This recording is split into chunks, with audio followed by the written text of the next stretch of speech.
Right breaking news చూస్తున్నాం. Formula ఈ car race లో ఈడీ దూకుడు పెంచింది. కేసులో విచారణను ఈడీ వేగవంతం చేసింది. ఇప్పటికే పలువురి అధికారులకు నోటీసులు జారీ చేసిన ఈడీ రేపటి నుంచి విచారణను షురూ చేయనుంది.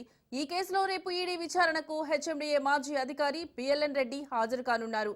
ఎల్లుండి అరవింద్ కుమార్, ఈ నెల 7న కేటీఆర్ హాజరు కానున్నారు.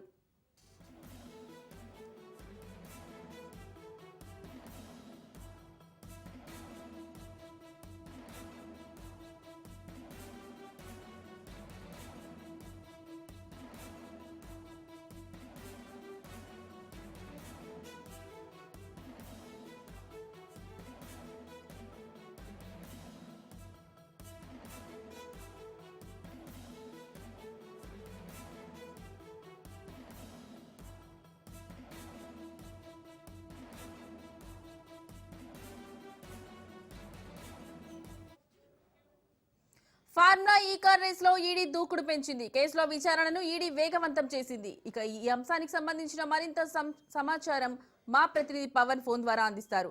పవన్, చెప్పండి, మీ దగ్గర ఉన్న లేటెస్ట్ అప్డేట్స్ ఏంటి?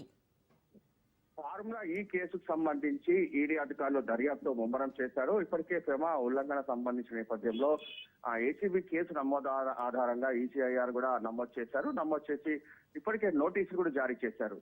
అయితే రేపు హెచ్ఎండిఏ మాజీ చీఫ్ బిఎల్ఎన్ రెడ్డితో పాటు ఎల్లుండి ఐఏఎస్ అధికారి అరవింద్ కుమార్, అలాగే 7వ తారీఖు రోజున కేటీఆర్ కూడా హాజరు కావాలంటూ కూడా ఇప్పటికే నోటీసులు కూడా జారీ చేసిన విషయం తెలిసిందే. దాని తర్వాత దీనికి సంబంధించి పూర్తిగా కొన్ని ఆధారాలు కూడా సేకరించారు.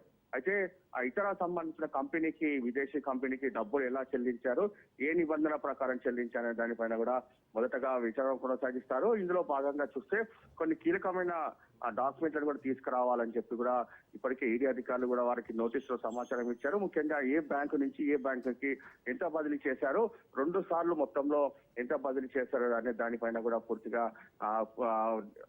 ఈడీ అధికారులు కూడా విచారణ కొనసాగించనున్నారు. మొత్తానికి చూస్తే మాత్రము అయితే 7వ తారీఖున కేటీఆర్ విచారణ మాత్రం చాలా కీలకంగా మారనుంది. ఎందుకంటే ఇప్పటికే ఇందులో A2గా ఉన్న అరవింద్ కుమార్ విచారణ కూడా చాలా కీలకంగా మారనుంది. ఎందుకంటే దీనికి సంబంధించి కేటీఆర్ ఒక హైకోర్టులో కూడా రిప్లై పిటిషన్ కూడా వేశారు. తనకు ఒక ఎఫ్పిఓ సంబంధించిన కంపెనీకి ఎలాంటి సంబంధం లేదు, డబ్బుల్ ట్రాన్సాక్షన్ కి తనకు ఎలాంటి సంబంధం లేదని చెప్పి కూడా ఇప్పటికే హైకోర్టులో దీనికి సంబంధించి కూడా తన వాదన కూడా వినిపించారు. అయితే హైకోర్టులో ఒక తీర్పును మాత్రం రిజర్వ్ చేసింది. కానీ రేపు విచారణకు హాజరవుతారా, లేకపోతే దీనికి సంబంధించి ఏ విధంగా ముందుకు వెళ్తారనేది మాత్రము వేచి చూడాల్సిన పరిస్థితి కూడా కనిపిస్తుంది.